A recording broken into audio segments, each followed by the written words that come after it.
The Murder of Roger Ackroyd. Chapter 21. The paragraph in the paper. Caroline, of course, had not failed to see Miss Russell come to the surgery door. I had anticipated this, and had ready an elaborate account of the lady's bad knee.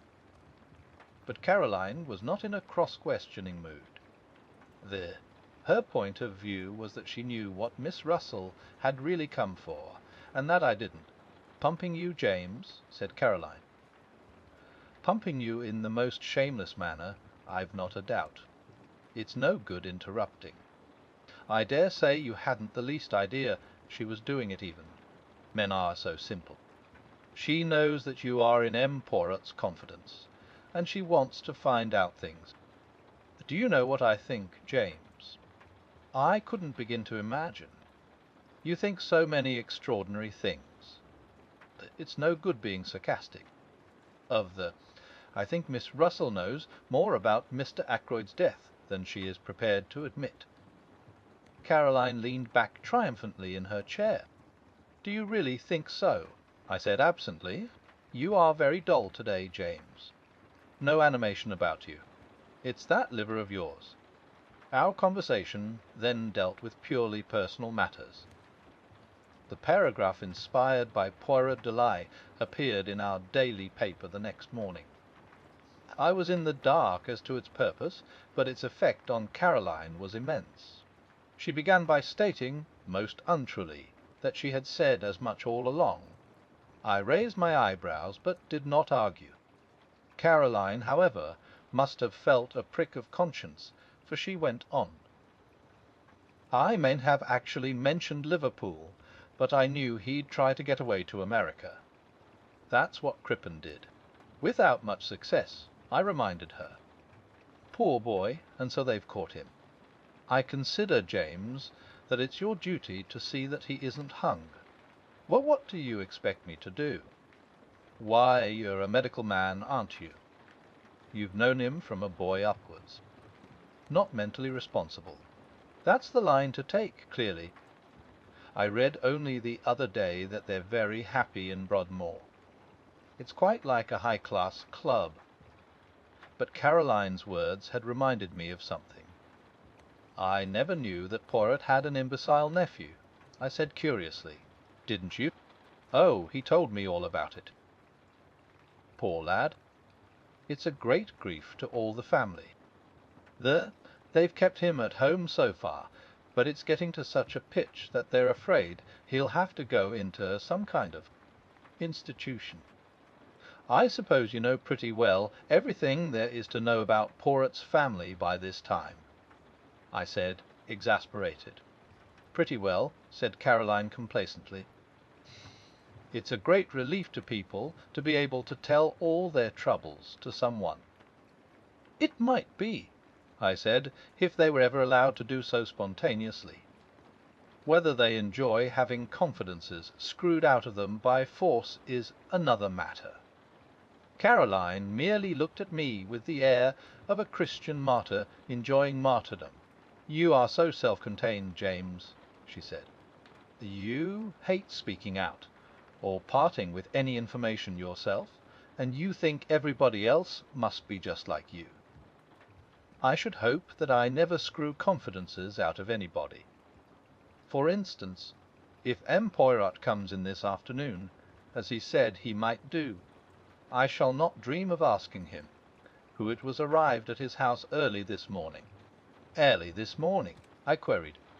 "Very early," said Caroline. "Before the milk came. I just happened to be looking out of the window. The blind was flapping. It was a man. He came in a closed car, and he was all muffled up. I couldn't get a glimpse of his face. But I will tell you my idea, and you'll see that I'm right." "What's your idea?" Caroline dropped her voice mysteriously. A Home Office expert," she breathed. "A Home Office expert," I said, amazed.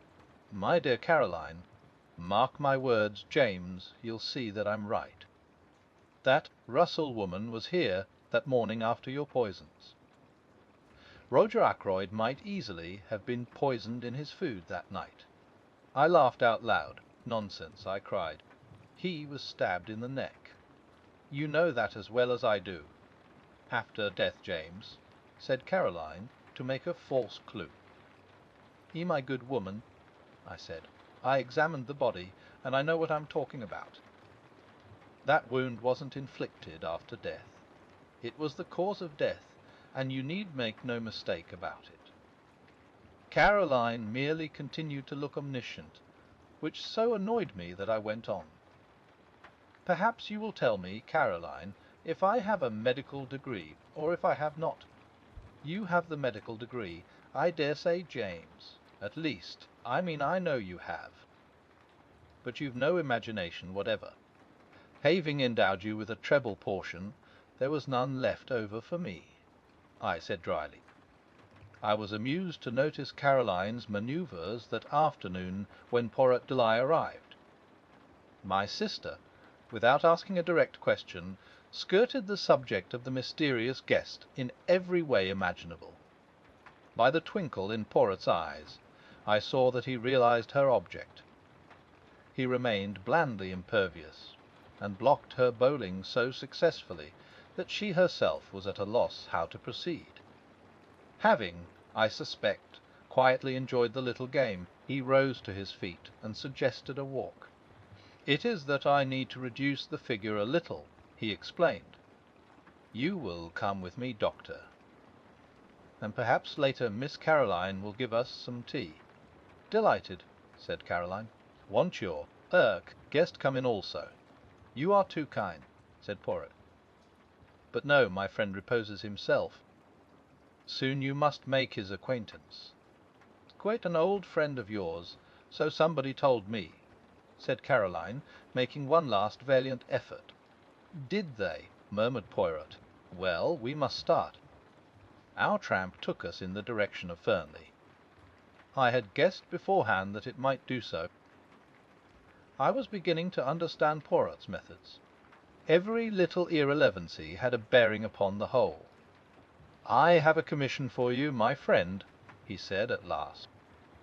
Tonight, at my house, I desire to have a little conference. You will attend, will you not? Certainly, I said. Good. I need also all those in the house. That is to say, Mrs. Ackroyd, Mademoiselle Flora, Major Blunt, M. Raymond. I want you to be my ambassador. This little reunion is fixed for 9 o'clock. You will ask them, yes? With pleasure, but why not ask them yourself? Because they will then put the questions why. What for? They will demand what my idea is. And, as you know, my friend, I much dislike to have to explain my little ideas until the time comes. I smiled a little. My friend Hastings, he of whom I told you, used to say of me that I was the humanister. But he was unjust. Of facts I keep nothing to myself, but to every one his own interpretation of them. When do you want me to do this? Now, if you will. We are close to the house. Aren't you coming in? No, me? I will promenade myself in the grounds. I will rejoin you by the lodge gates in a quarter of an hour's time. I nodded and set off on my task. The only member of the family at home proved to be Mrs. Ackroyd, who was sipping an early cup of tea. She received me very graciously. So grateful to you, Doctor, she murmured, for clearing up that little matter with M. Poirot. But life is one trouble after another. You have heard about Flora, of course. What exactly? I asked cautiously. This new engagement, the Flora and Hector Blunt. Of course not such a good match as Ralph would have been. But after all, happiness comes first. What dear Flora needs is an older man, someone steady and reliable, and then Hector is really a very distinguished man in his way. You saw the news of Ralph's arrest in the paper this morning. Yes, I said I did. Horrible. Mrs. Ackroyd closed her eyes and shuddered. Geoffrey Raymond was in a terrible way. Rang up Liverpool. but they wouldn't tell him anything at the police station there. In fact, they said they hadn't arrested Ralph at all. Mr. Raymond insists that it's all a mistake. What do they call it? Canardi of the newspapers. I've forbidden it to be mentioned before the servants. Such a terrible disgrace. Fancy if Flora had actually been married to him. Mrs. Ackroyd shut her eyes in anguish.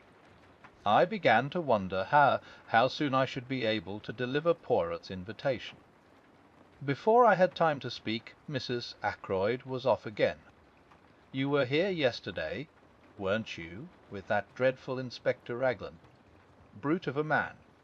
He terrified Flora into saying she took that money from poor Roger's room. And the matter was so simple, really. The dear child wanted to borrow a few pounds, didn't like to disturb her uncle, since he'd given strict orders against it. But knowing where he kept his notes, she went there and took what she needed. Is that Flora's account of the matter? I asked. My dear doctor, you know what girls are nowadays. So easily acted on by suggestion. You, of course, know all about hypnosis and that sort of thing.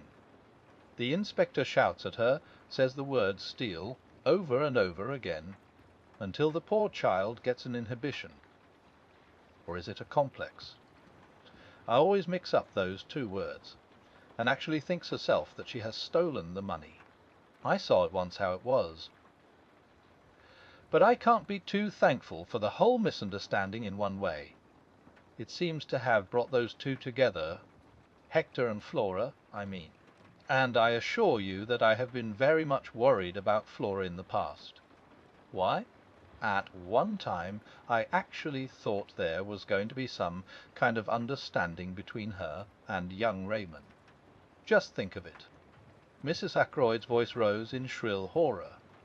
A private secretary, with practically no means of his own. It would have been a severe blow to you, I said. No, Mrs. Ackroyd, I've got a message for you from Hercule Poirot. For me.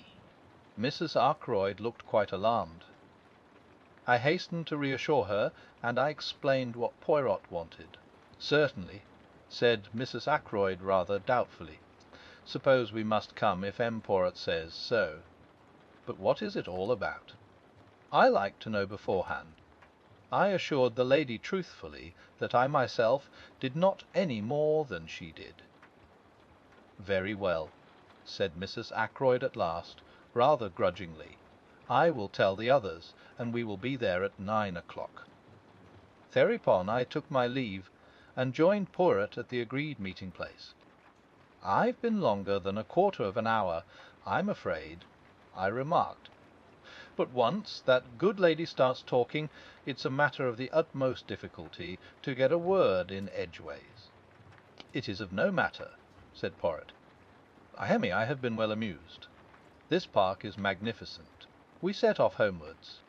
When we arrived, to our great surprise, Caroline, who had evidently been watching for us, herself opened the door.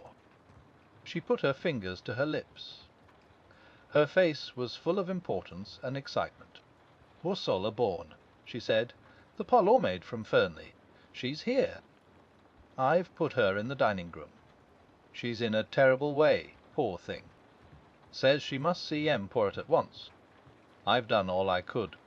Taken her a cup of hot tea. It really goes to one's heart to see any one in such a state. In the dining-room, asked Poirot. This way, I said, and flung open the door. Ursula Bourne was sitting by the table. Her arms were spread out in front of her, and she had evidently just lifted her head from where it had been buried.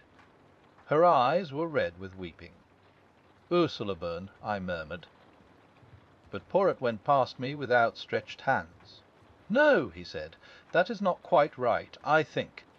It is not Ursula Bourne, is it, my child, but Ursula Patten, Mrs. Ralph Patten,